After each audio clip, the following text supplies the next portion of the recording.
Recording is on. Okay, so since we have looked at the PRD, what PRD is, why they matter, so we also wrote our PRD in class. So it's a slide, a Google Doc, which I remembered somebody dropped the Google Doc link on the group chat. So yeah, I would reshare all of that. So why I wanted us to look at the assignment today was so that we can perfect our PRD writing because it's very essential as product managers. So I wanted us to review each and everybody's assignment, but since everybody did not do the assignment, okay, that's fine. I will still give us to tomorrow so that we can take a look at that. I was hoping we'll look at that in this class, and in the next class we'll look at the new topic. But yeah, we'd like that slide for this class. We would look at the new topic in this class. And by tomorrow, please and please and please, let's endeavor to do the assignment so that we can look at our mistakes, where we can improve, recommendations. So it's very important that we write that PRD. It is very, very important that we write the PRD. It's very important. Let me know if tomorrow is too how will I put it now? Tomorrow is too close for you. If you need to Wednesday so that we have a full house that have written the PRD. So please do let me know. Do we do tomorrow or we do next? It's very important that we write this PRD.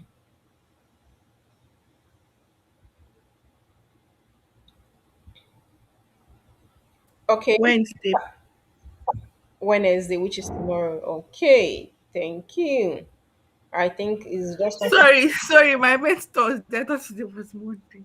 Thursday. Thursday, sorry. Thursday, ma. Okay, Thursday. Okay, that's fine. Yeah, we'll go with Thursday. We'll look at it on Thursday. So that's going to be what we'll be looking at on Thursday. Like I said, it's very, very important that we write that PRD because it's a practical requirement for what we would be facing in our product's journey. Okay, that's fine. Let's move straight to today's topic, which was supposed to be tomorrow's topic, but it's fine. I'll share my screen shortly.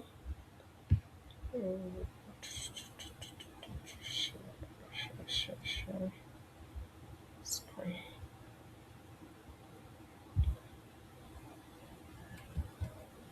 Please do let me know when you can see my screen. Can see it now, ma. Okay. All right. So today we're going to be talking about product discovery and validation. These are simple terms we should be able to understand, even without looking at what the product definition hits. In a layman or in a literary term, we should be able to define what product discovery is. In some of our classes, we've mentioned it randomly. Yeah. So, can anybody help us with product discovery definition? Product discovery definition.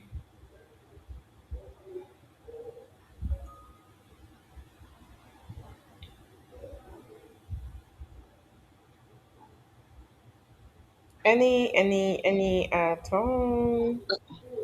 Let me attempt, ma. All right, please. Okay, I would say product discovery is a kind of research done to bet an idea or a thing, bring something into existence. Hmm. To bring something into existence. Okay. Thank you, Mata. Another person.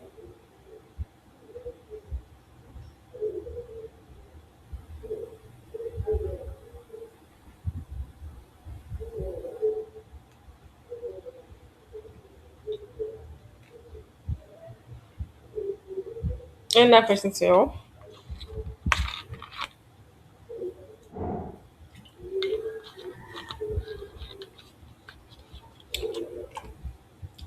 Is that a no? All right. That's too fine. So let's go into what product discovery is. Now we'll talk about product discovery. Product discovery. So product discovery, like the name implies, products then discover, find out.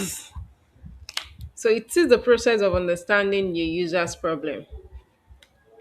Like I said, there is no product without a problem.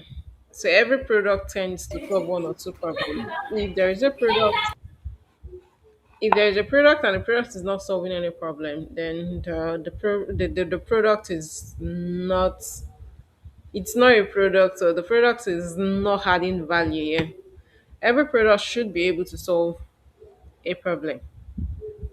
Every product should be able to solve a problem. So yeah, when we talk about product discovery, we talk about the process of understanding what the user's problem is. First is the problem. We also talk about validating the assumptions.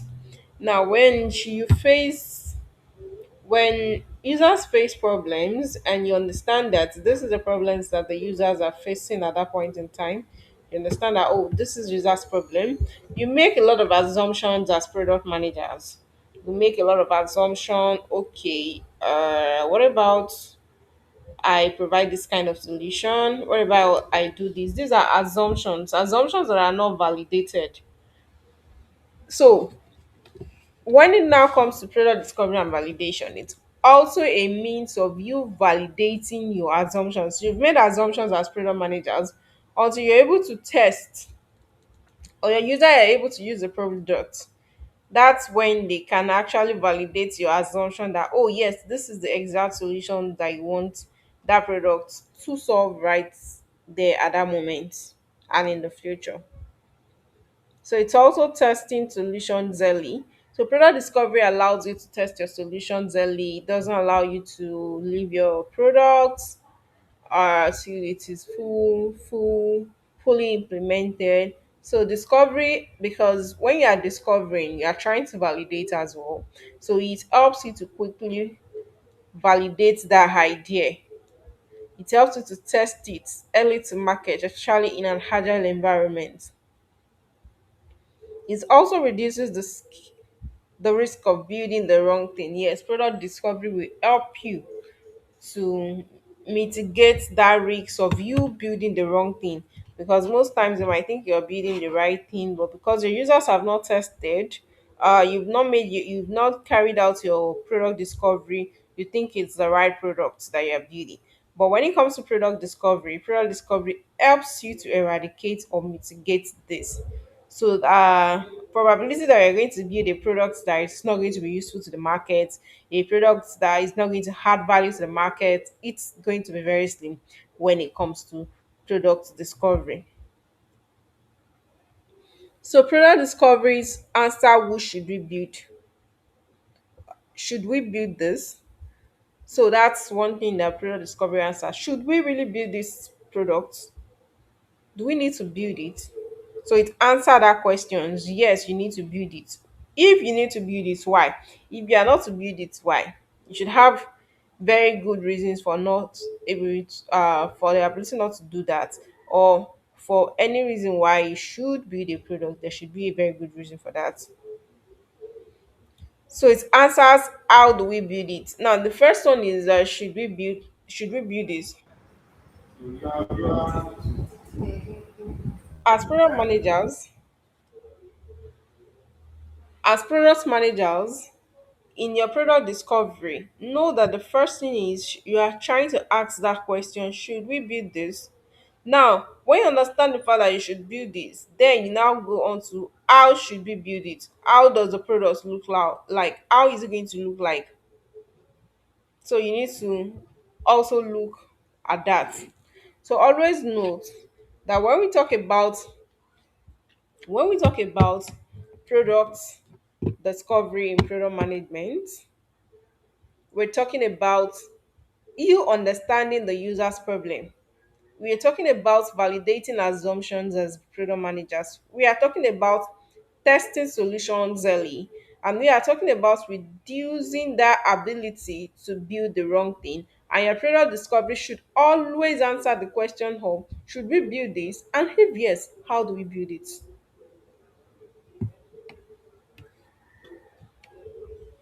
So that's our product discovery for you. So why product discovery matters? So why does product discovery really matters? Without product discovery, the team build features that nobody uses.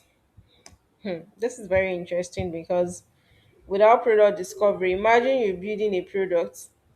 You did not do a product discovery of what you are building.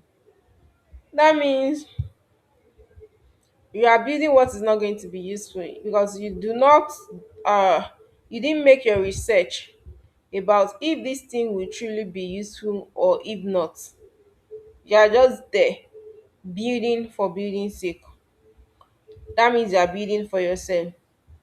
If you build it for yourself, then you might be the only one that will have to use such products. So it's very important that you understand that, okay, uh this feature, who is going to use it? That's why your users are very, very important when it comes to product discovery. It's very important that you have your users, those that are going to use it. So another reason why you should carry out product discovery is product falls. Product fails without product discovery. Always note that the product will fail even with good engineering. Now, we need to understand we need to understand this stage. It is not enough that you build a product. Products can fail even when there is good engineering of that product. When you don't carry out your product discovery, products will fail. It is not the fault of your engineers that your products fail.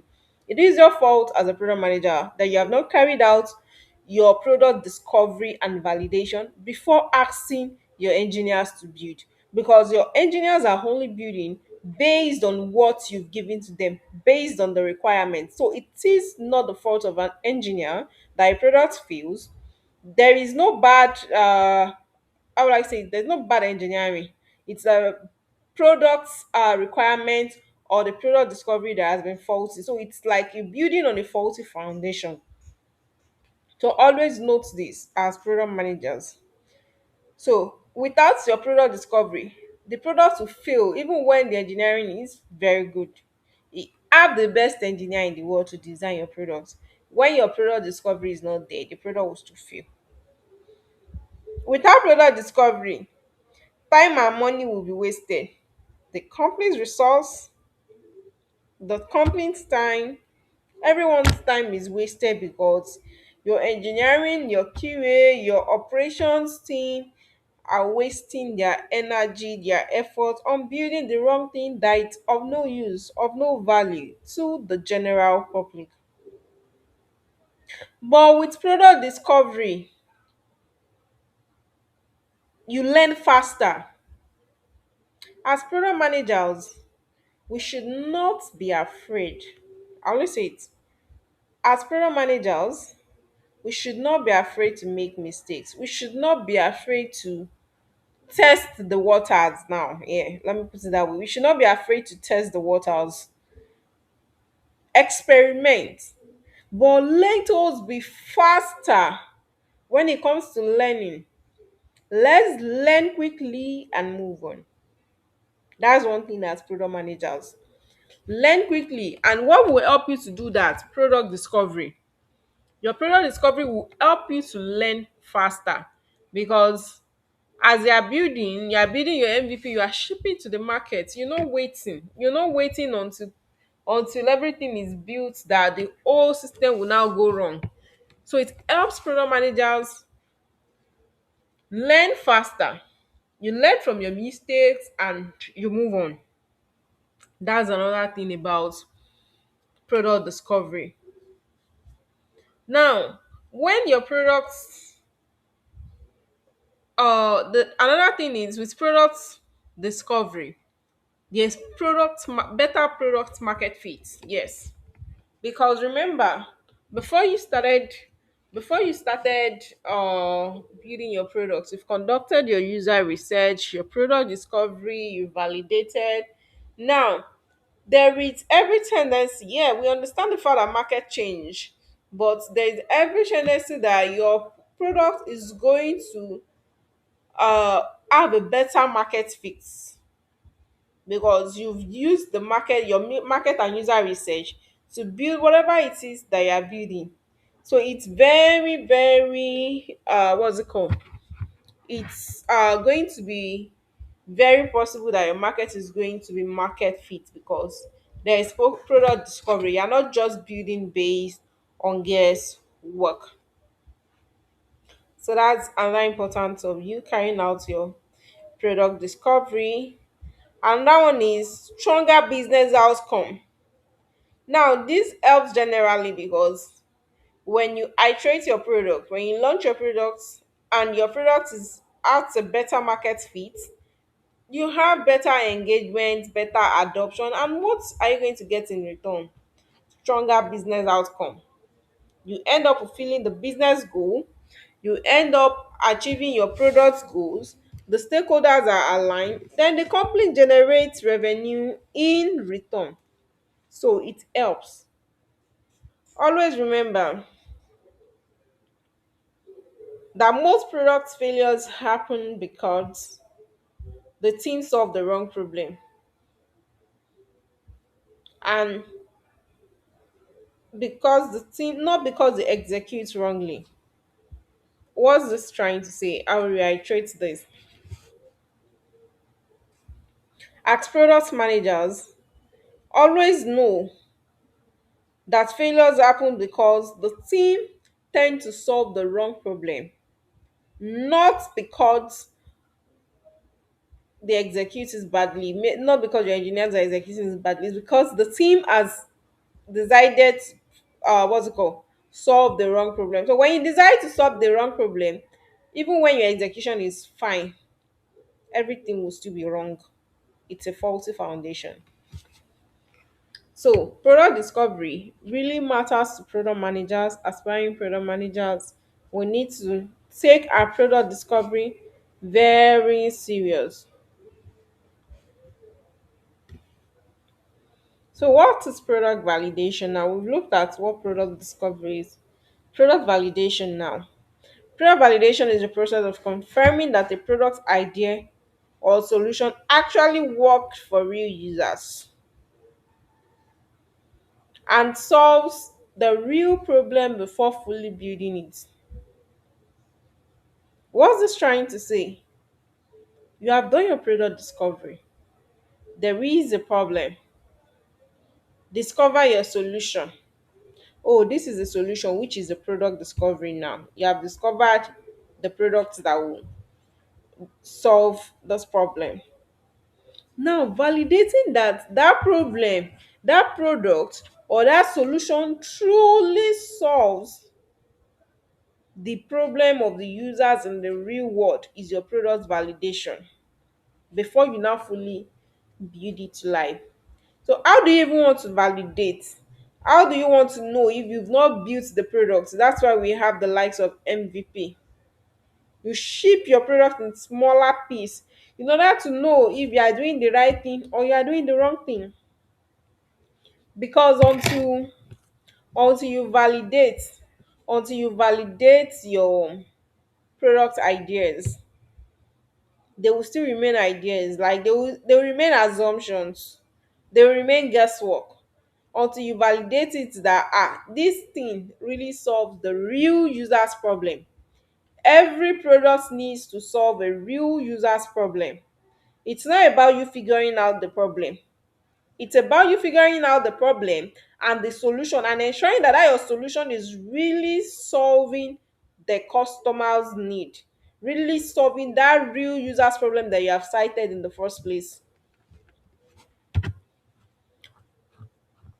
So, in simple terms, product validation helps you to answer that question of, will people actually use and value this product if we build it?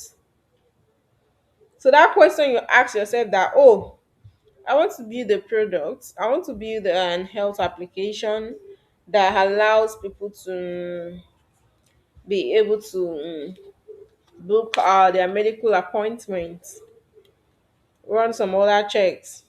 Now, you now put it like, okay, will they actually use and value the product if you build it? It's one thing that you should know that there is a problem and you want to build it, but will people really value this thing? That's your product validation.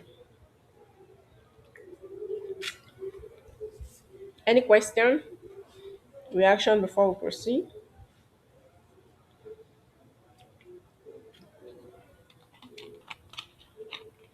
Now, how do you think you can validate? Now, I remember we've done a lot of assignments where we have beautiful product discoveries, product ideas. Now, how do you validate your product ideas? Now, we need to be practical. Pick one of the products that you have discovered or the product idea you've written in any of your assignment, and let me know how you intend to do your product validation.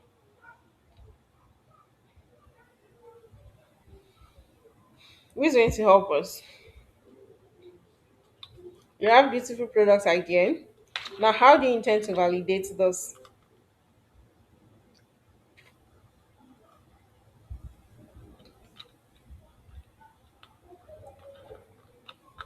Anyone?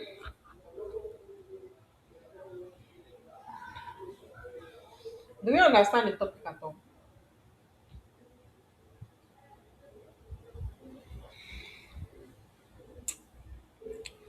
Oh, can anyone hear me? Yes, ma. Okay. So let's know what's valid. You already know what product idea is, product discovery. And in one of the in most of our assignments, we've done a lot of product discoveries, like we've given our product ideas.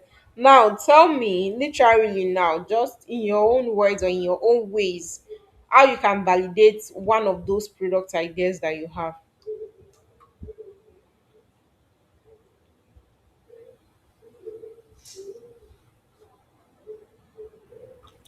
Okay, let's say there is a fintech app now. I want to validate it. Like we have the idea to like build a fintech app after the discovery. So I don't know. I feel like we can just like have people test out the product or like tell people about the idea and see their reaction and know if it's something that people actually need. There can be like a survey, a kind of survey to know if this product is actually going to be useful to people, if it's going to solve the problem that we want it to solve. Okay, awesome, Adidamola. So now, if you are giving it to people, you're doing your survey to test. Who are your target audience that are going to test this fintech product for you? The people that you had the intention of building the app for, no. Okay, are you going to build everything? Like, what do you want them to test? Are you going to build the product first? You now give it to them to start testing? No, no, no, no, no. Should be. I thought product validation was checking if checking if the product is actually going to be useful for people. Exactly, if it will solve that problem that you think it will solve. And so, if you are not building, are you saying you are not going to build yet? If you are not building yet, what exactly do you want them to validate? How do you want them to validate it?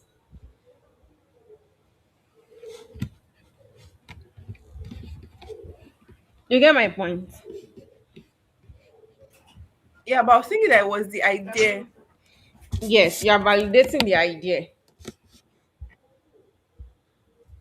but you need to test it on real users for them to be able to like, okay, oh, does this thing really work? So are you just going to tell them that, okay, I have an idea, I want to build a fintech product. Do you think this my idea will work? Like, you're just telling them, like they're not even seeing a sample of what you're trying to build. So she, with this example cited, there could be like a demo, asking users to check it out if it's fine. Matter, yeah. Awesome. Yeah. Very, very useful. Yes. A demo, like a prototype of it, works for users to look at and be like, okay, uh give their feedback on that. Feedback. Yes, that works. Yeah. Another person,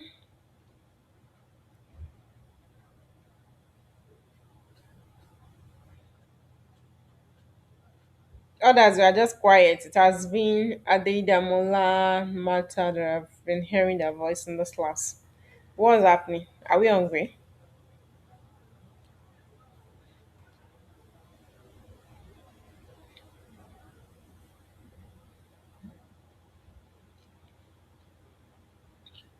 So Abraham, Tofumi, Chika, Babatunde, I need us to speak.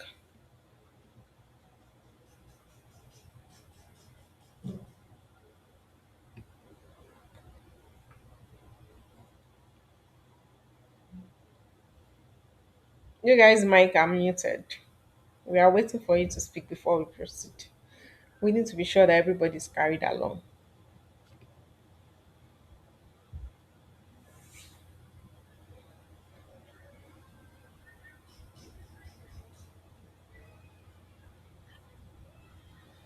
Chika, Babatunde, Abraham, Tofumi.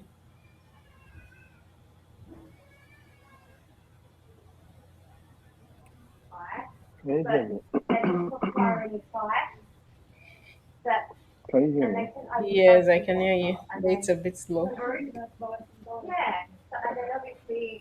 So if I can get a little from WhatsApp, then if it's good evaluation is just trying to confirm the idea and trying to see if the solution is being met by the app.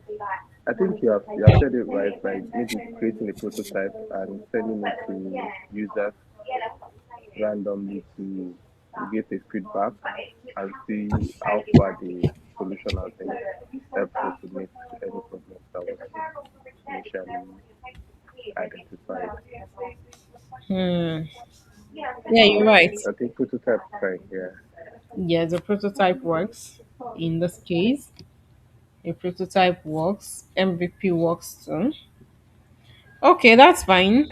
I'll see. What's MVP? You say? What's MVP? Yeah, minimum viable products. We'll get to that as well in Oh, this okay. class. Yeah. Okay. All right. The rest, I'm still coming back to us. Everybody must stop in this class today. So I'm coming back. All right, let's proceed. Where is the slide? All right. Let me share this.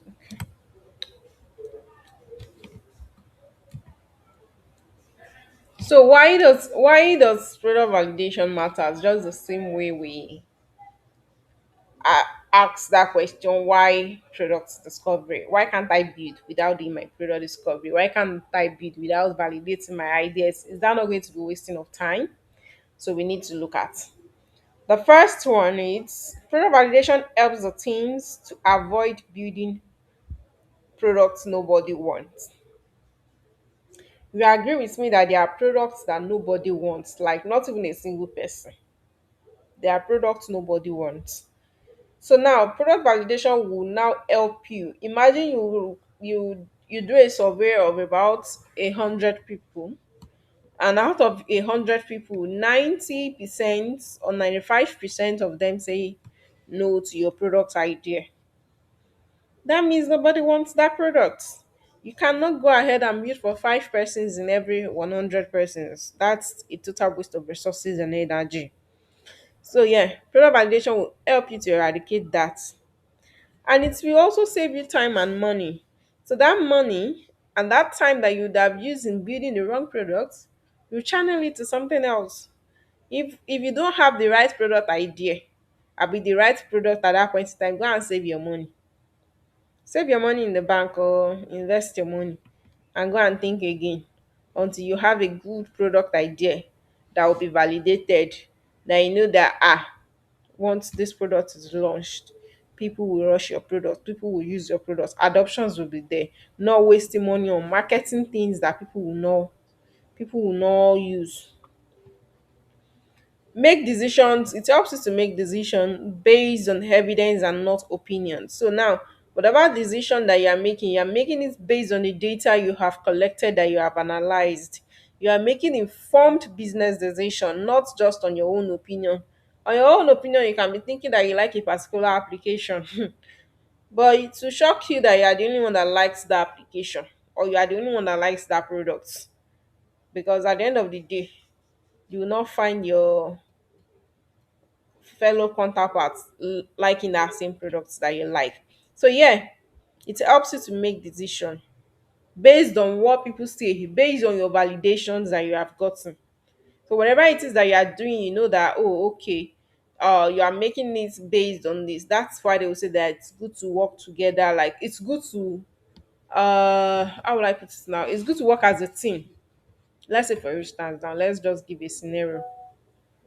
Like you are asked to lead a group of persons or a committee, and you did not seek their opinion because you are the leader.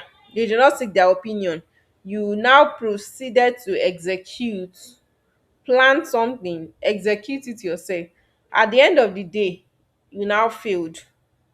Even those people that are supposed to be your executives that you're working with, your team members, they will blame you for the failure because you did not carry them along. But if you fail, but you ask them for their idea, that means everybody failed.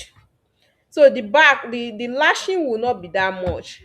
They will keep quiet. They will not even want to lash you because they know that it is all our own idea. We we we we concluded to have this thing and it did not work out. But if it is just a single-handedly done by somebody, or is some what's it called, handled by one person, then it's when there is failure, the lashing will be too much. Yeah, it will be too much to undo. So what this means is when you carry your team along, when you do your product discovery, you carry users along. There is no way your product can behave bad in the market because you have conducted your research, you've gotten people insights, you have worked based on their decisions. Even when it fails, you will still have some adoptions, and what you need to do is just iterate improvements. In fact, the number of bad reviews you will get to even be limited because you have carried them along. Not that you just build based on what you feel at that point in time, what you think at that point in time that is going to work, and it doesn't work out. So it's always good and very important to do your product discovery and validate your ideas. Do not say, oh, there's no time, let me go. No, it will save you more resources, energy than that time that you will just scrape off to do other things because you are very quick to want to launch. Hey, you are seeing other people's products in the market. Hey, hope it's raining. Hey, me too, I want to do my own. You did not even calm down to do your product discovery very well. You want to go and launch your own. You didn't even know what the regulatory body is saying about it. You didn't even like you are just quick to want to launch the market so that you also will be making money like your competitors. At the end of the day, it will end up the success rate is very low if product discovery and validation is not there.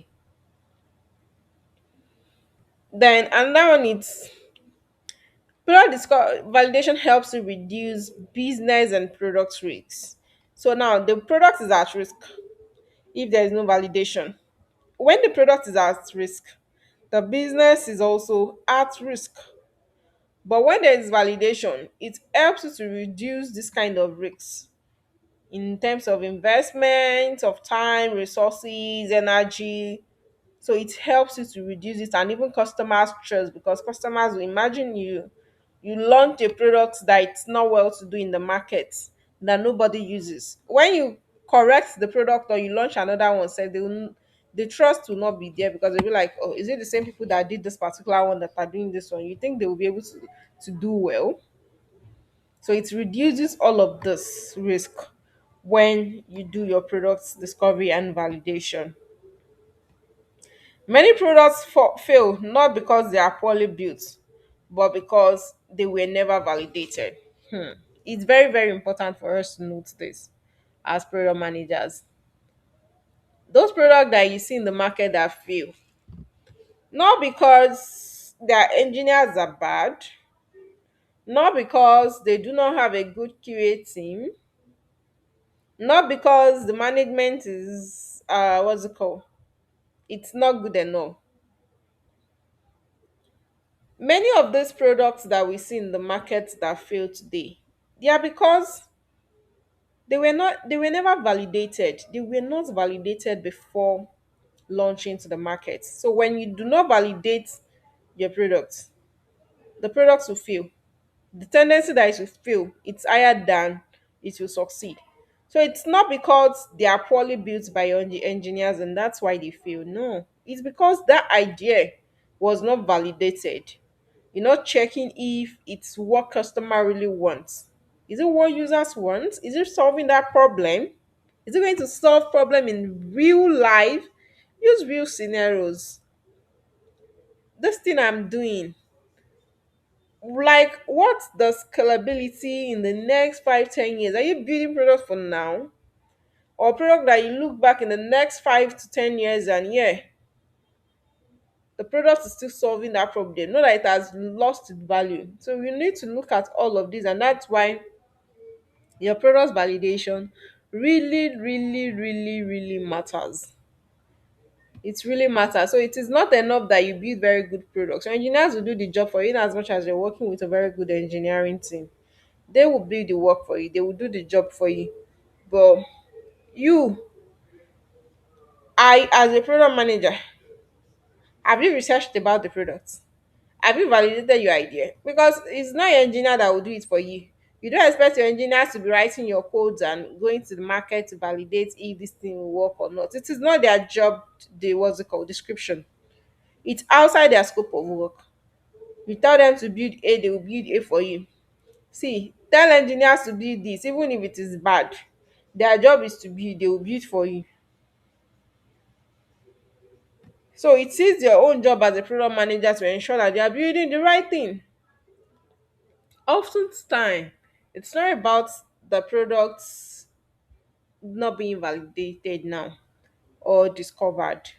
Now you can validate your products well, and your engineers will build another thing for you because you did not communicate well with them. So you might want A and your engineers to build Z for you because the way you communicated it to them, they do not really understand.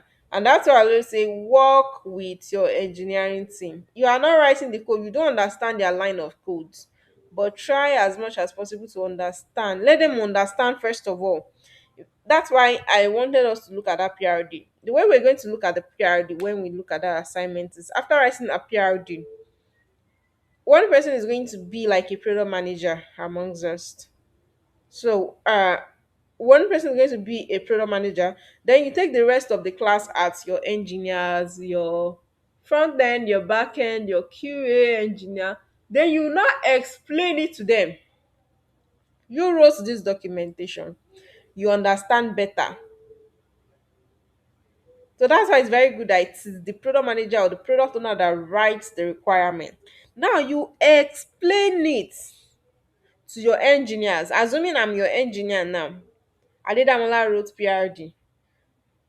I will look at it, okay, I might understand in my own terms, but whatever it is I write, just as the way I'm explaining this slide, I'm able to explain it because I'm the one that wrote this slide, designed this slide. Now, if another person comes, they might interpret some of these things for another thing. So it's very important that I won't send your PRDs, I won't send your documentations and everything to your developers, to your stakeholders. Call them in a meeting, let everybody have a copy. If you are using hard copy, print out, let everybody well. These days, I don't know if people still use hard copies. Share it with them. Let everybody be on that document. Then you now start explaining from the problem statement to the very last thing on your documentation. Because you can have the right product idea and validation, but you communicate poorly, and your engineer will build the wrong thing, costing the company money and costing engineering time wastage. So it's very important that you explain to them in clearer terms. You have validated this. That's why I said always carry your engineering team, all stakeholders now, carry them along. Let them be involved from your ideation stage.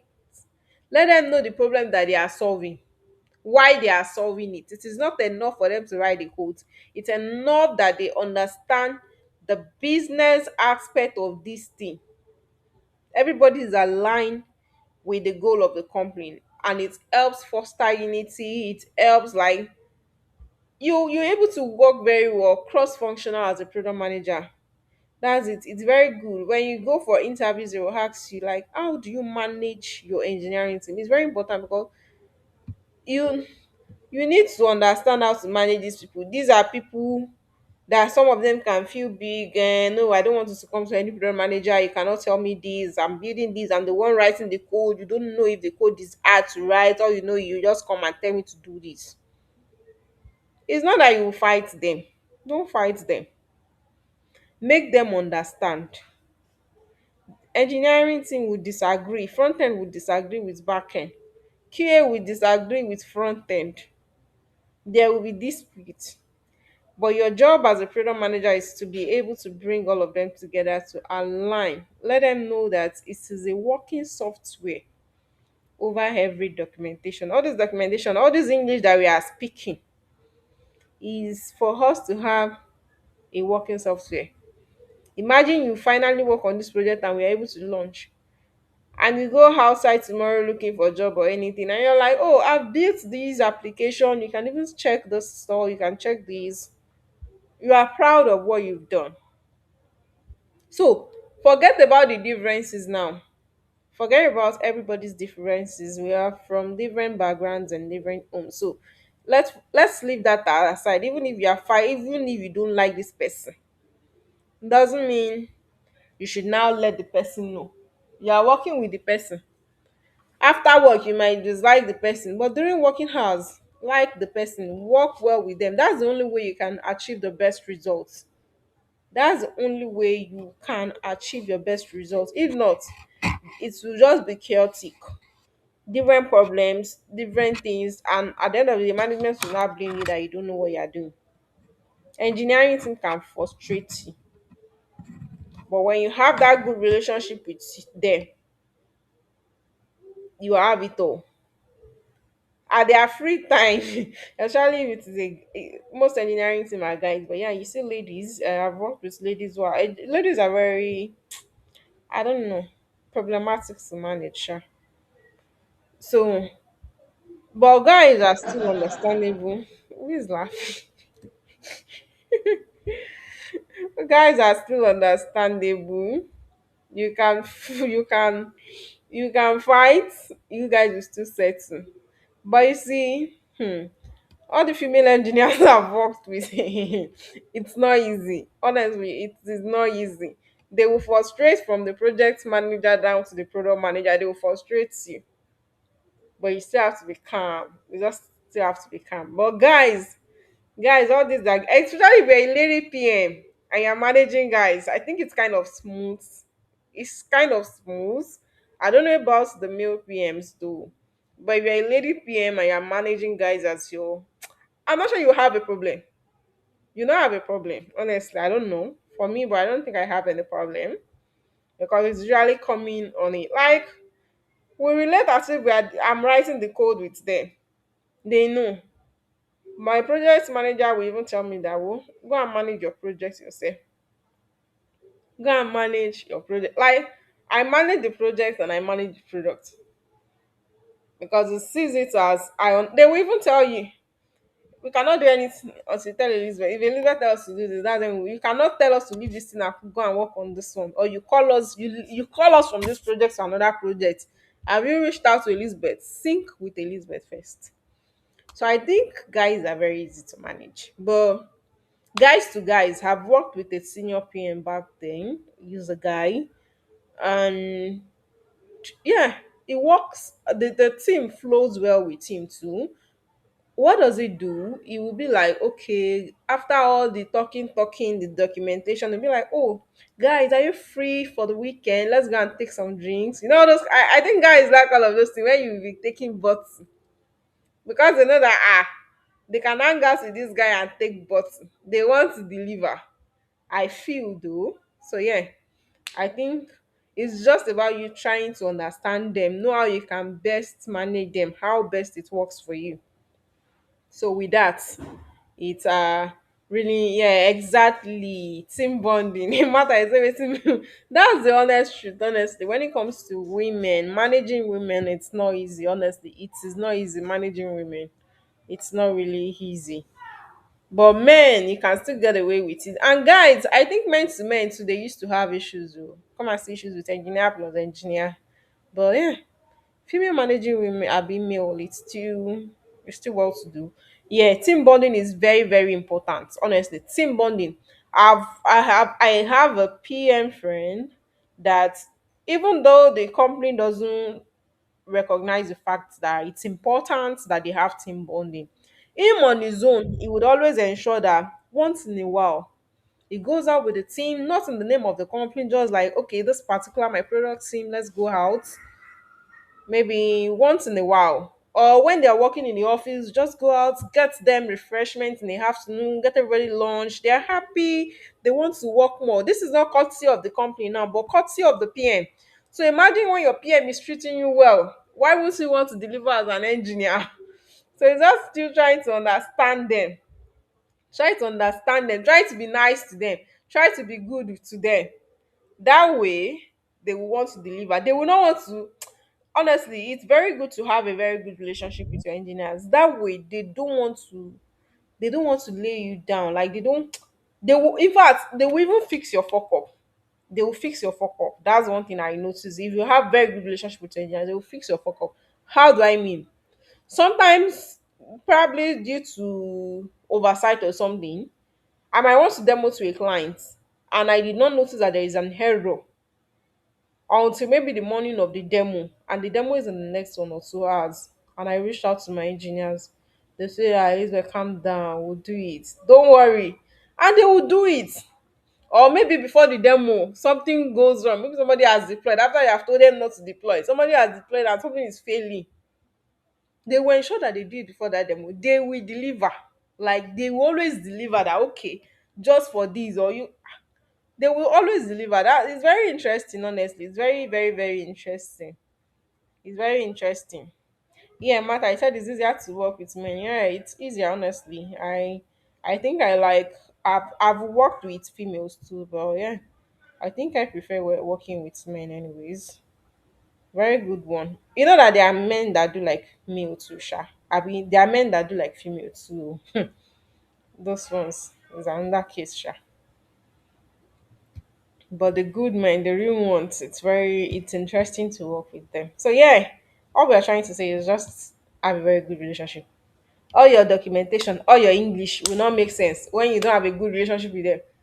When you don't have a good relationship with them, you're not sharing documentation with them to go and read. They will not read it, or you're even explaining to them. They will not listen. They will still go and do what is in their mind. And at the end of the day, they will go and tell management that it is you that gave them the wrong requirements, that you did not explain to them. So it's very good to have that relationship first. So differences between product discovery and product validation. When we talk about product discovery, you're understanding the problem now. But product validation is you're confirming that this is the solution. This is the problem. People get to work late in Lagos because of traffic. What is the solution? A ride that is not so expensive, that it's affordable for people. So will this solution work? Yes. So you're confirming this solution. And that one is exploratory. You're exploring product discoveries. You're exploring, like, okay, what could be this, what could be this. Okay, I think the solution should be A, the solution should be B, the solution should be J. Now, evidence based, like, okay, after everything I've done, I've validated all these my specimen A, B, C, and J. Oh, J works better. So it's evidence based on data that you have. Early stage, product discovery is done at the early stage. Product validation is before you build. Now, product discovery is when you're trying to discover, hey, what am I going to do? And this is the problem. Let me try this. Let me try that. That's why I said in your product discovery, you should have book of ideas. A lot of ideas will come, wrong ideas, right ideas. Should be writing them down. Even if you have 1001 ideas, write it down. Then you now start figuring out the most important one. And but that's where validation will now comes to play. Like, okay, which one out of these 1001 ideas I've listed out, which one is going to work well? And that's where the before you build stage come in. That's where your validation of ideas now coming that, oh, okay, let's do this will work. So always know that you validate before you build, and you can still do your MVP and validate. You can do a prototype and validate. Ensure that whatever it is you are doing is not costing you more time and money before you are able to validate, so that you don't go and fully build a product, then you now come back and start validating. So we have the phases of product discovery. The first one is the problem discovery. You discover what the problem is. What's the goal here? Are we solving a real problem? Always have it in the back of your mind. Is it a real problem? Is it a fictitious problem that you're trying to solve at that point in time? Then activities now that you can do for this problem discovery. It's user interviews. You conduct interviews, your observation as well. Look at the trend, the market trend. Then surveys, so that's an exploratory test. You can do your surveys as well. Then your market research. Okay, are people reacting to this in the market, the industry trend? Then your key output here will now be your clear problem statement. Okay, you've looked at this. Okay, what's the problem statement? After everything, after your discovery, this is your problem. This is the problem statement. Now, then, what's the user pain points? We've also talked about user pain points where we see, oh, this is what problem the user is facing. How do we step in here? How does the product helps to solve this pain point? Then you now move on to what needs to be done. You already have a problem.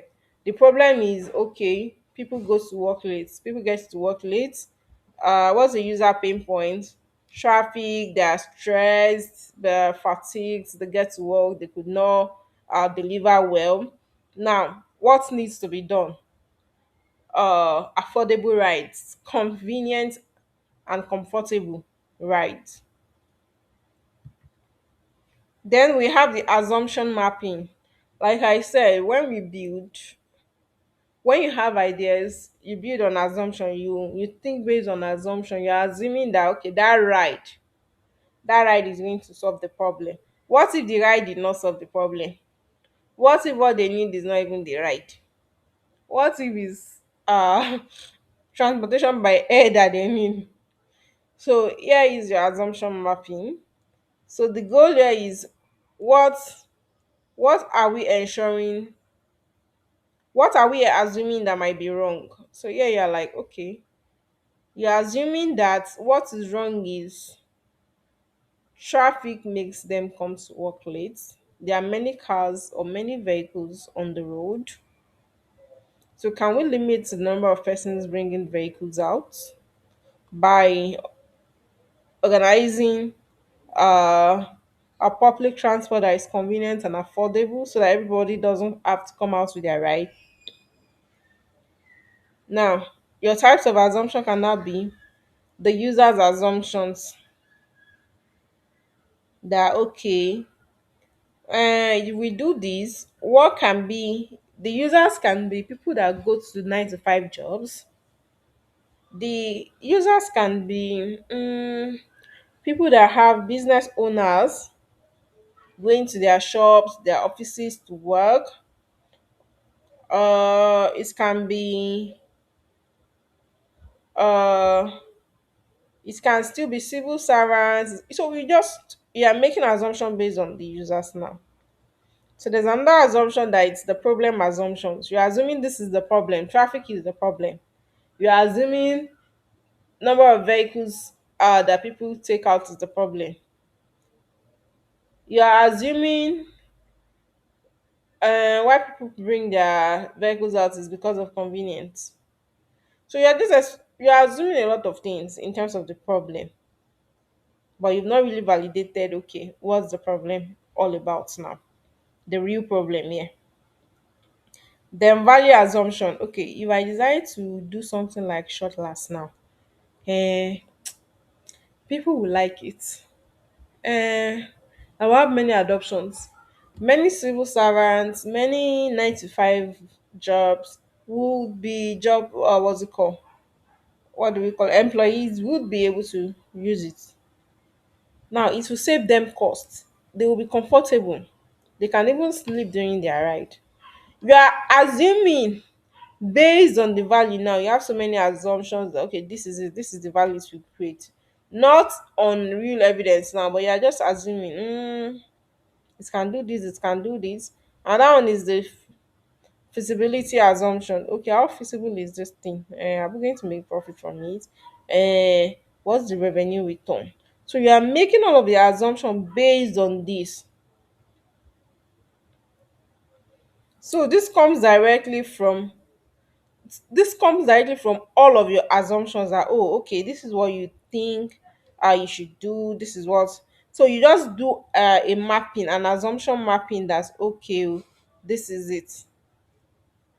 So you can use we have different tools. You don't need to we've talked about high risk versus low risk, so you can use that as well. Yeah, you can say okay, this is my assumption, I'm doing my users assumptions now. You can say okay, my assumption for in terms of user now, this one is high risk, this one is low risk. At the end of the day, you go for the one that is low risk.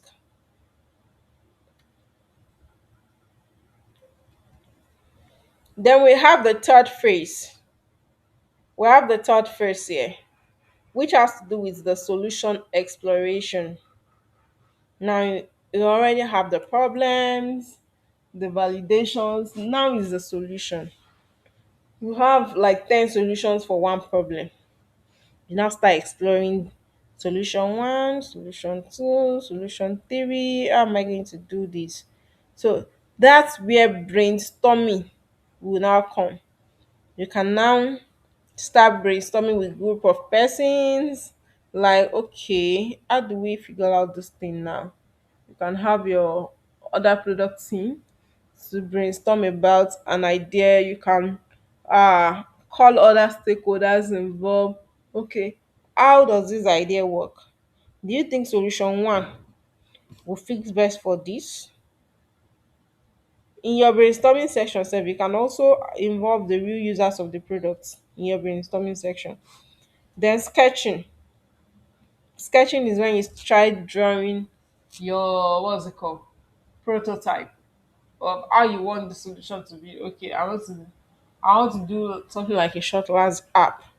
Okay, I will have login, then people can order from here. There can be maximum of 10 stopovers.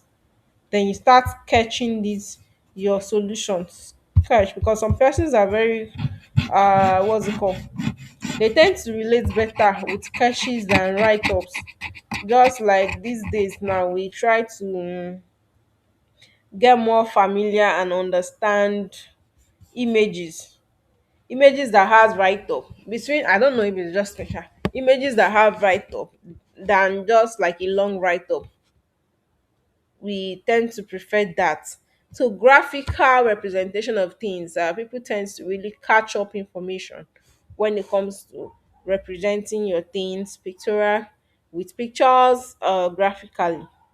So you sketch, then your wireframes, you already know what wireframes are. Those are mock-up designs as well. You do that like okay, this design one, this is my idea one, this is my idea two, this is what it looks like. There's story mapping as well. You can map it to a story like okay, this is from the user's journey perspective to this. When they get to this is how it will be. So you link it, you do your story mapping.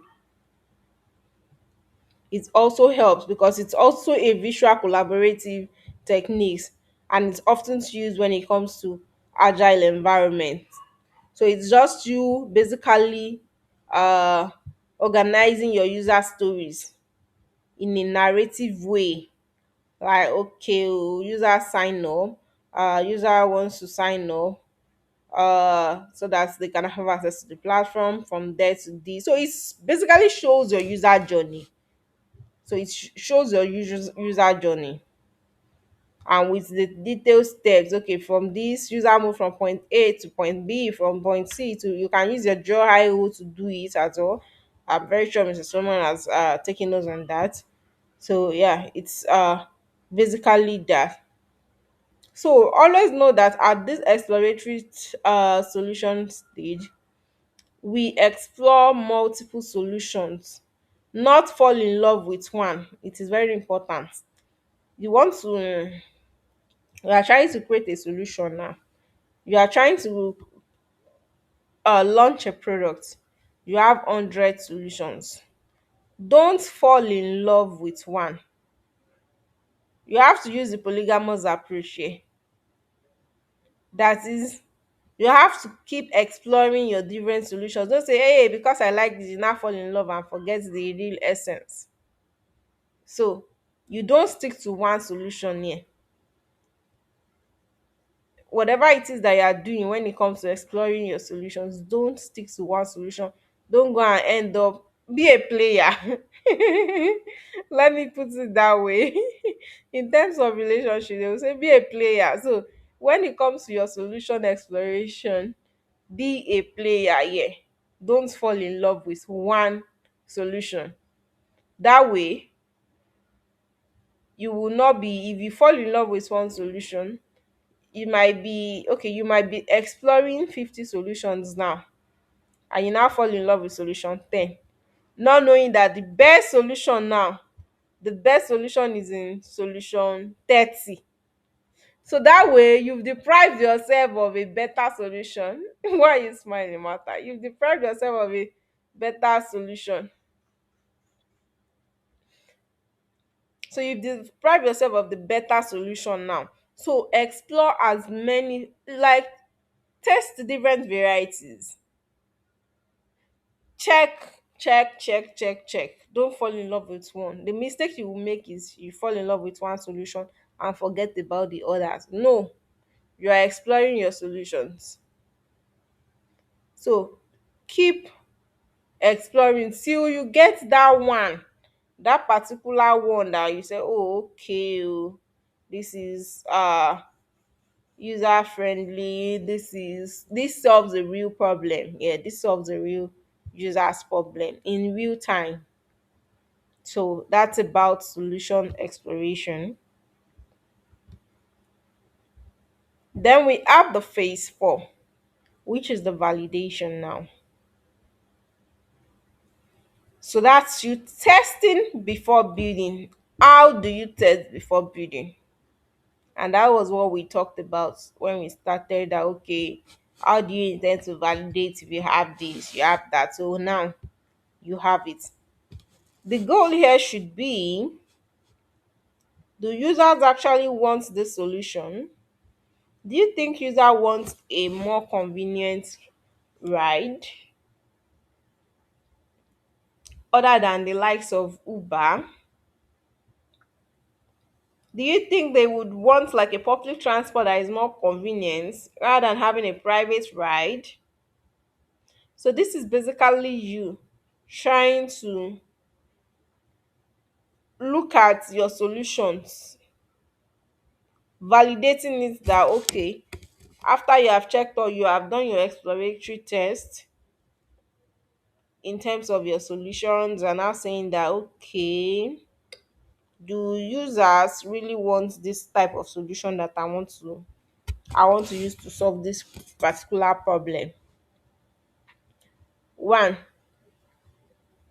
look at this below validation methods. Prototype testing, and Adedamola talked about prototype, Vasne talked about prototype too. Yeah, which means we are all correct. That's prototype testing.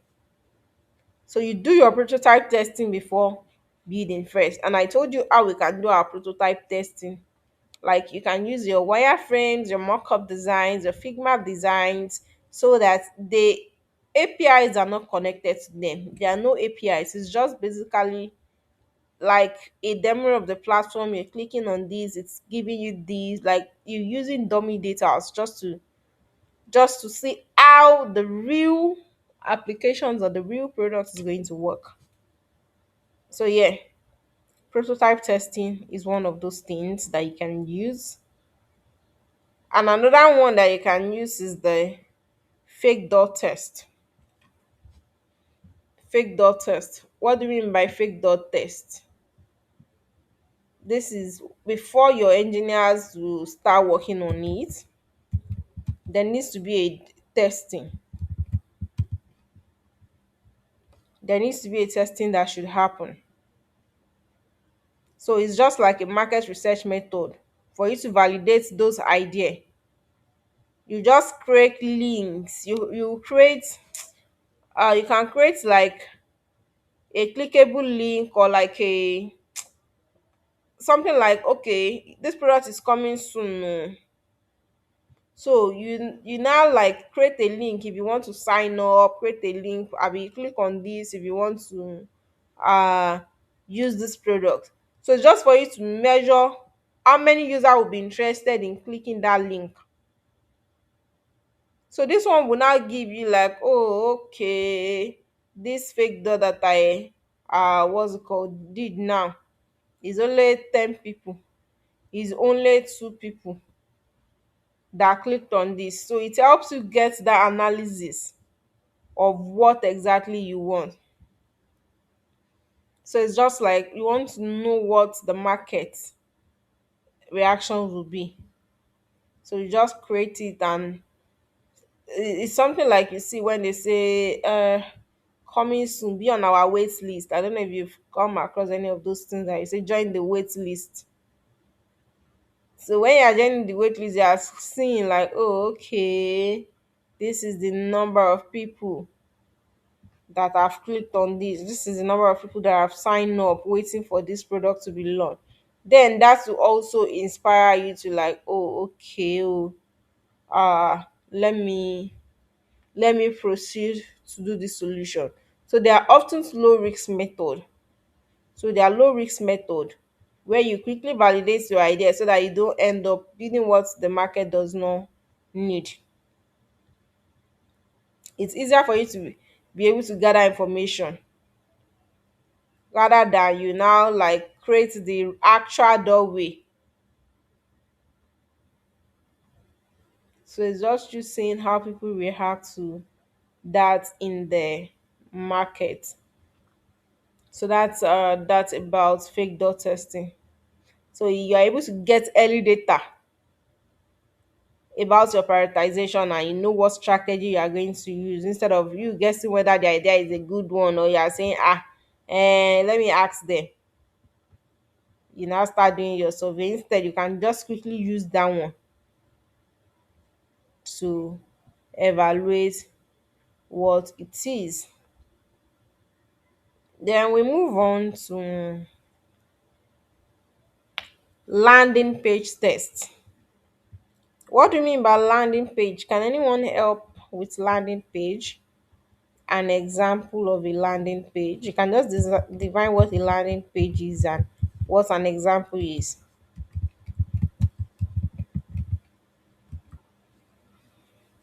Any from anyone?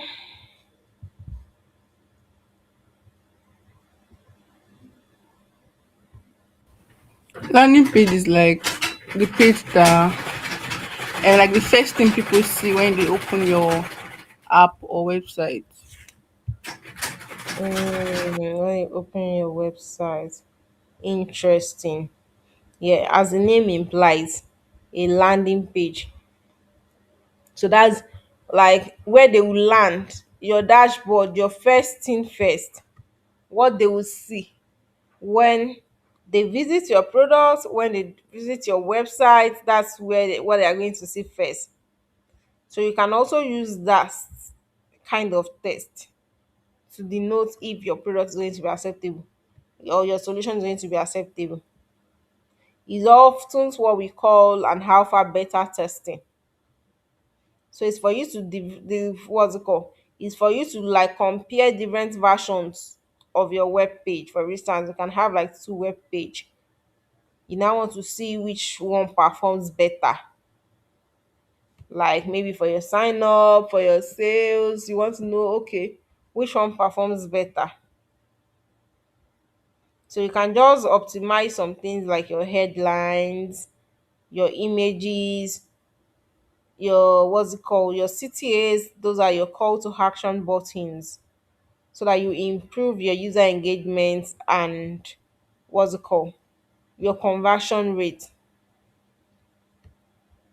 So why you have to do this is it helps you to understand which one increases what's it called, resonate more with your users, which one increases your effectiveness, which one increases your validation of new product ideas before you fully develop it.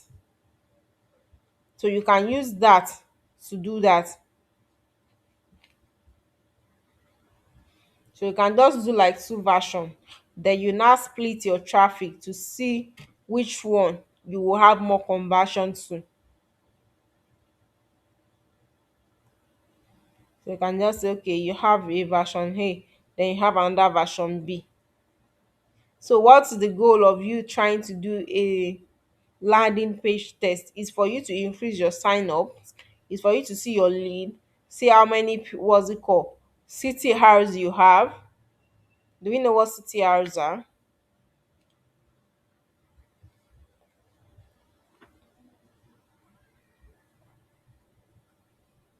Any idea? No, ma. Okay, those are what we call the click through rate. Just like you put something like, oh, coming soon, we'll be launching a new app that allows people to travel faster. You put it on your web page now, it's on your landing page. Now you now want to see, you now say, okay, to if you're excited about this or to register ahead or to join the wait list, click here. Now, when they click now, that's the click through. How many people click on that particular new product? Click through rate. So it's just for you to gather insights or interest of people about a new idea. So you put it on your landing page that okay, oh, I want to do this. So our company is launching this. Coming soon, stay soon. To join the waiting list, click here. That's your click through rate. So it works very well. It helps you to gather your insights, analyze your data, so that you're able to know that oh, how many people engage with this thing. So with that, you're able to inform what's it called, your decision, like okay, let me proceed to do this product or this ship out this new ideas. If not, it's better you look for another thing to do. So and for that one, it's easier for you to do because you just make use of a landing page rather than sending questionnaires across to users.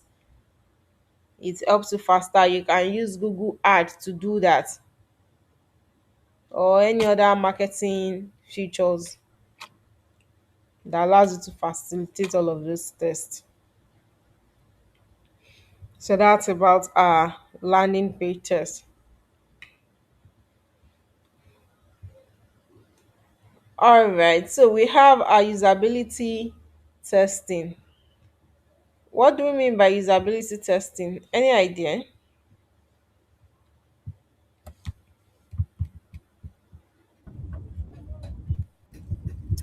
Um, I feel usability testing is just like to like let people use, like to check whether if people should use their app or website, whether like it is easy for them to use without getting confused, or it is hard for them to use. Thank you. Is that Adedamola?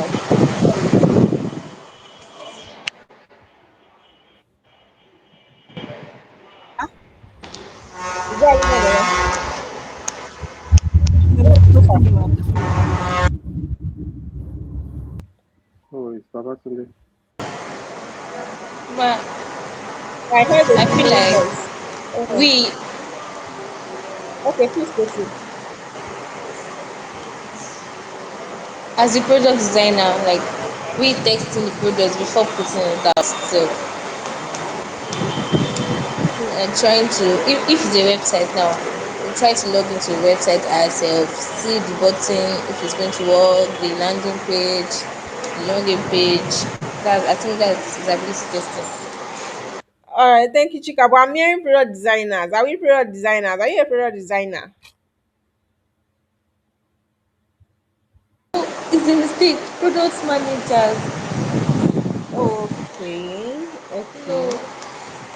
okay. Yeah, I got you. Okay, Baba Sunday, you wanted to say something. No, I was saying I concur with Tofumi. Like usability is just a way of checking if the product I was designing is usable by the users or something else. It's easier to use and it's responding well and it's exactly the same way we have designed it to be. Okay, awesome, awesome. Yeah, you all are right. So yeah, when it comes to usability testing, so it's like a research or a type of testing that you do to evaluate the user's experience when they are interacting with your website or your product or your application. So it helps the product team, both the designers, the QA, to assess how intuitive and easy to use your product are.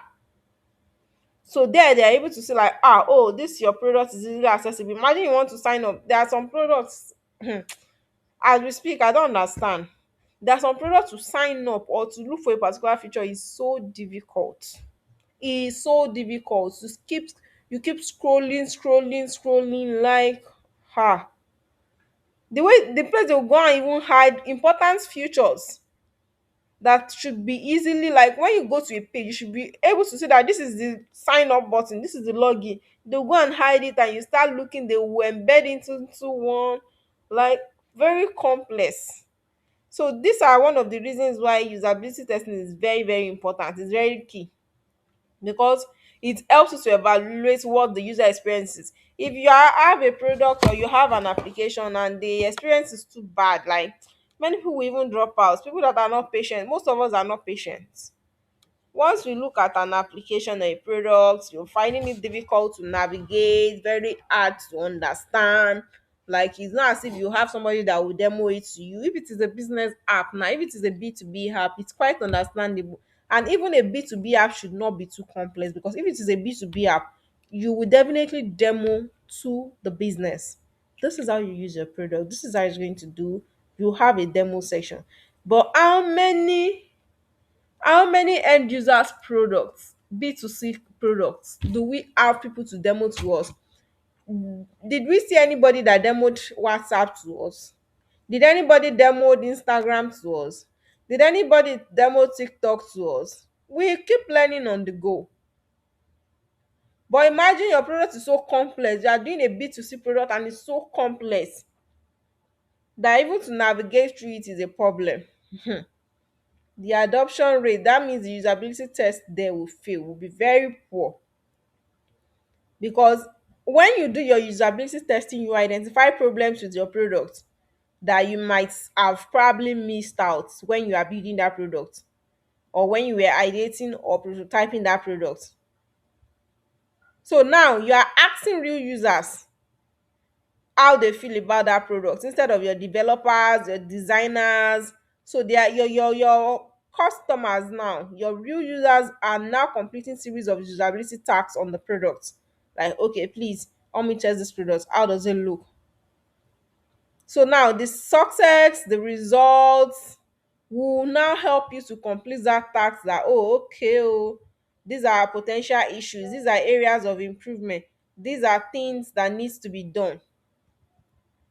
So we should always know that the ultimate goal of usability testing is to create a product that solves your users problem and helps them to achieve their objective with a positive experience. Always have it that it's with a positive experience. Do not create what's it called, do not create products or do not create platforms or apps that is very difficult to navigate through. Always ensure that your product is easy to understand. In fact, always use those products that I've mentioned earlier as example whenever you are making your products or whenever you are developing your products. In terms of usability, how usable is it? Easy to understand. Always look at your users as people who are not learned. Assume that your users are not smart. They are not smart people. Just assume. Yes, we are not saying that they are not smart though, but assume that they are not smart people. That way, you will be able to build a product that is simple, that even a primary school students can pick up and be able to navigate his or her way through that product or that application. Don't expect or don't assume that your users they should know now. You imagine you want to build products, you now started using big grammar for your CTA buttons. For instance now, give me another name for sign up. Let's look for one ambiguous name for sign up. Anyone?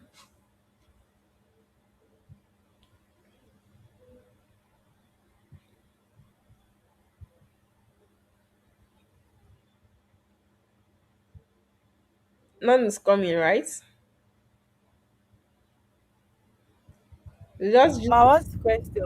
no, I said, can we have like a big name, an ambiguous name for sign up? Like you want to confuse your user now. You want to use big grammar. You now said sign up. Instead of sign up, you now put another thing there. But it means sign up. Oh. Enroll. Matter. Well, I think enroll is still kind of simple now. They know that you want to enroll. You can enroll somebody. I like your registering is like register. That one itself is still simple. Matriculate. Ah, come aboard. Hey, hey. That's complex. Because what's the meaning of come aboard? Say they will be like, which one is come aboard? Ah, hey, hey. Matriculate. Are we matriculating students? So imagine using all of this kind of grammar because you want to build a product. How do you intend people in their 40s is even better, people in their 50s and 60s to relate to all these kind of keywords? So your messaging needs to be clear. Don't say because you want to prove that you are the smartest product manager, you can blow grammar. You are now exhibiting all of that in your product. It's not all your product users that will be smart. In important things, put important things where they are able to see it. Sign up on your call to actions button, let them be accessible. Not that you keep scrolling and you not go and put your sign up inside maybe your newsletter, you put it, you embed your sign up inside one. They will have to click one before they see sign up. People would have leave your heart before they remember that. Before you can, because you cannot start telling everybody that for you to sign up and you have to do this, or your their balance now for a fintech app, their balance is so tiny. You want to put their balance now, the font size for their balance is like 9 or 10. What of the old people of 50, 60? They have to be wearing glasses to see their balance. That's not a good user experience. That's not a good user experience at all. So you have to like think of them as people who are not learning, people who are not, people who you know that these people, let me just think of them as they don't need me before they can use the app. I don't need to guide them through the app. So make it as intuitive, as explanatory as possible for them to use, so that customer, what's it called, support tickets will not be too much. You mitigate, you reduce that customer ticket, support ticket into the barest minimum. Like as product managers, you should be able to do that. Reducing. There was a time when I did an interview for a product role, and one of the key one of their key success metrics, why they are able to measure success on that role, is the number of support tickets that is reduced. Like imagine if they are having 100 support tickets in a day, if you are able to reduce it maybe to like 50, 40, yes, for them that's success on the role, and that is it. You might think that am I going to be doing customer support role? Why is customer support tickets related to my role as a product manager? No. As a product manager, when your product is problem free, even though your product cannot be problem free, at all, ensure that you minimize the number of problems, the number of bugs on your product, so that your customer support self will relax. They will have time. Not every minute mails are coming in, customer is complaining, they cannot do this, they cannot do that. So imagine having that as your metric, success metric on the row is the number of support tickets that you're able to reduce. So they were like, oh, they employed you, Elizabeth, as a product manager in January. Okay, before March now, from 200 support tickets that we get weekly, you've been able to reduce it to 20. That's success on the roll. That means you're doing your job well at a PM. So, and how can you reduce all of that when you do your usability testing, your product is intuitive, is well explanatory, there are no bugs, they are bug free. In fact, have we in any point since we started using WhatsApp, has anybody written to WhatsApp before to their customer support? Anyone? For me, I've not though. Has any other person done that? And if you do, what was the inquiry? Okay, Martha hasn't. Okay, Abraham hasn't. So I'm not sure there is anybody. Because what do you want to inquire about? Except maybe it's outside of.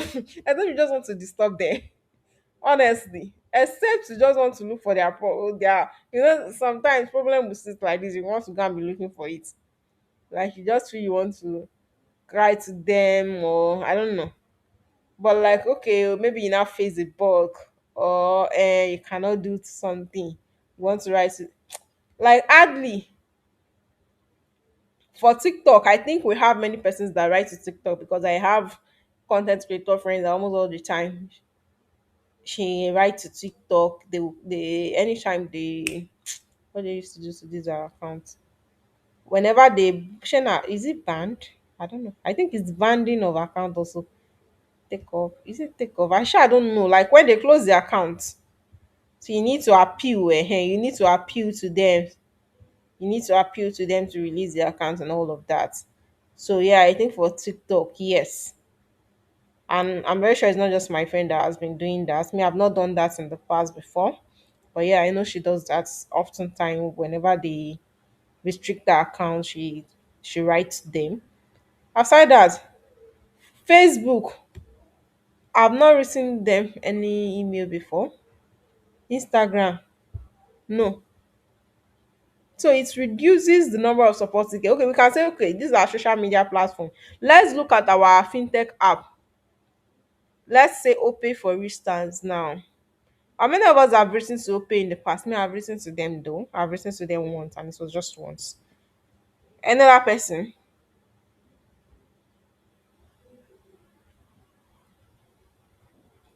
any other person that has written to Opay? No one. You have written, Alidamola. No, no. Okay, imagine using like that's success. So that's product success. Imagine using a fintech app. Okay, Abraham has written to them before. What happened? They collect your money.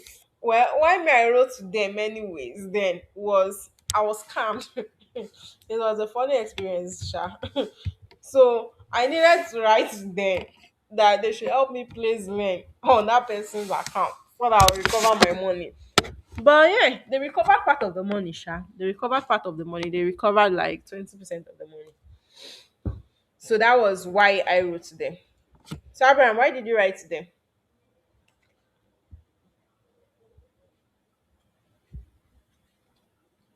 Your money hanged. Hardly will you see money hang, oh, honestly. So imagine using a fintech app. Abraham, you wanted to say something, but I'm not hearing you. Okay, I think they locked money out. They lock your money. I guess they felt that the money was illegal, so that's why they locked it out. They Oh, locked it out. Yeah. okay. I got that. I got that. So aside all of that, like before you can write to all of the open now, it's like there is a critical problem. Not like your everyday what's it called. I can remember how many times I've written to who is these people. All these my commercial banks. Hey, we used to fight. It's usually dragging and dragging as I'm writing emails to them. I'm going to their social media account to send them DMs. I'm going to the bank to like it's usually from one problem to another. I can't but since the invention of all of these things now, like I've even relaxed on I don't even what's my own. If they like you should do anything. I hardly use them. But I can say that from when I was using them to when I started using all of this, what's it called? Fintech app, have relaxed in the number of inquiries I send. Like there has been drastic reduction. Then it's usually email, send them mail, call them out, this, that. It's usually, like I wonder how many support tickets they will be getting in a day. But imagine hoping now. I don't know if their customer support service will be doing something because it's not all the time that people inquire about things from them. So yeah, it's a good like that's an example of you having a good product that your support tickets are limited to the barest minimum. Then the last one, yeah, it's the what's it called? The alpha and beta testing, and that can always be done at the beta stage. We've mentioned A and B testing a couple of times. Any idea from anyone? The A and B means what's it called? Alpha slash beta. So we call it alpha beta testing. Any idea?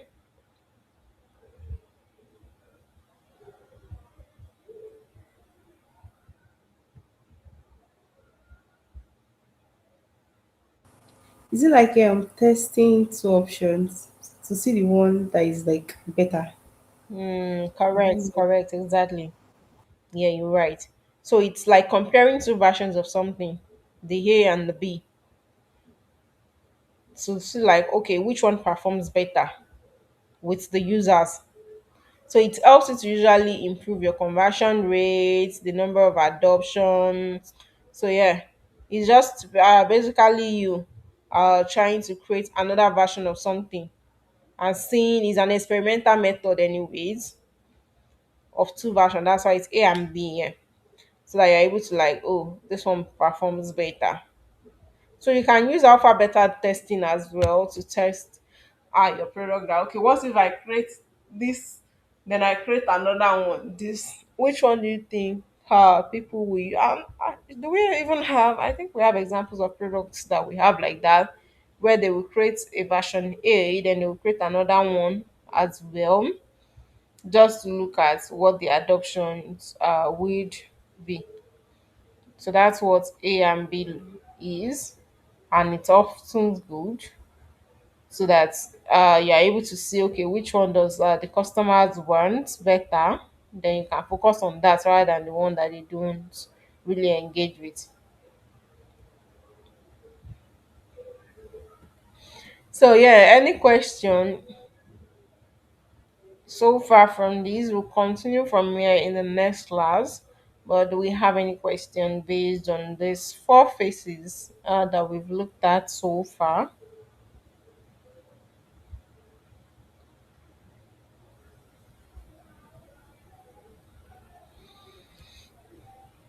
Any question? reaction, a comment.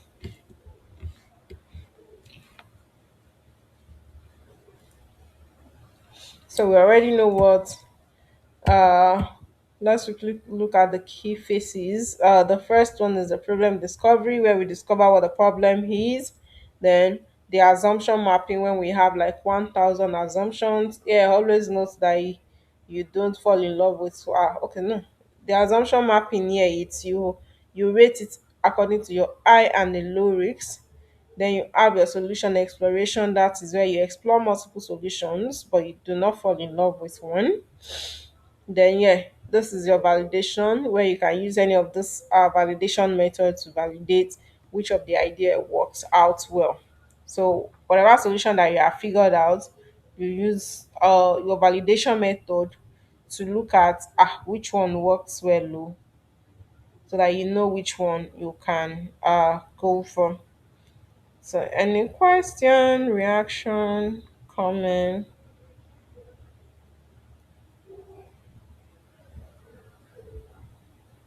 Somebody is okay. I'm just seeing.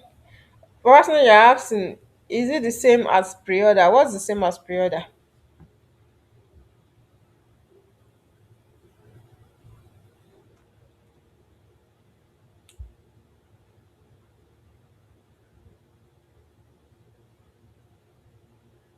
If you can hear me about something, your mic is muted. You're asking something if it's the same as pre-order. Then I'm saying Bet Ninja.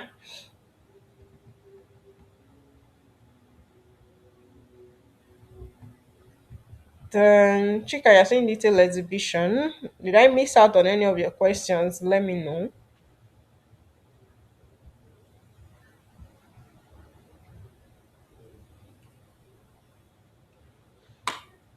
Okay, I think okay, somebody's typing and coming.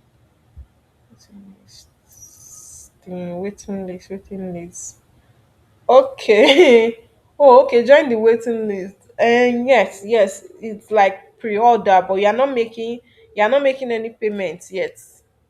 So they are not getting you're not making payments yet. It's just to get an insight into how many people will use this, are available or ready to use this. So it's not like you're making any commitment to that yet. But pre-order, you have to make commitment to your pre-order. So yeah. So that's that for that. All right. Any other person?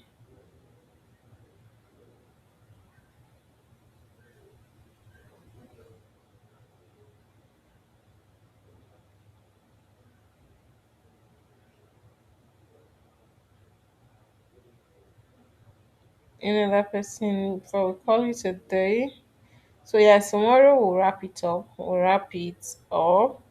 Then on Thursday we'll look at the PRD assignments. We'll make it the practical class. We'll review all of the assignments. Yeah.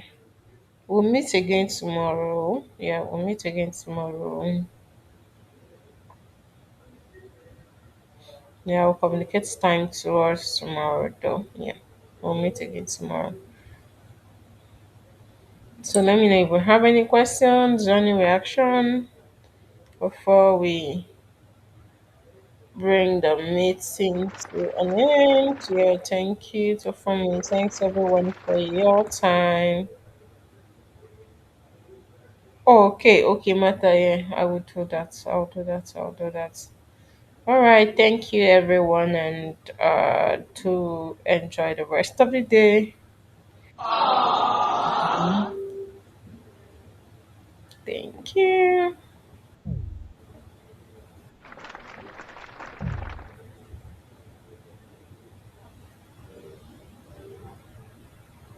Yeah, you're welcome.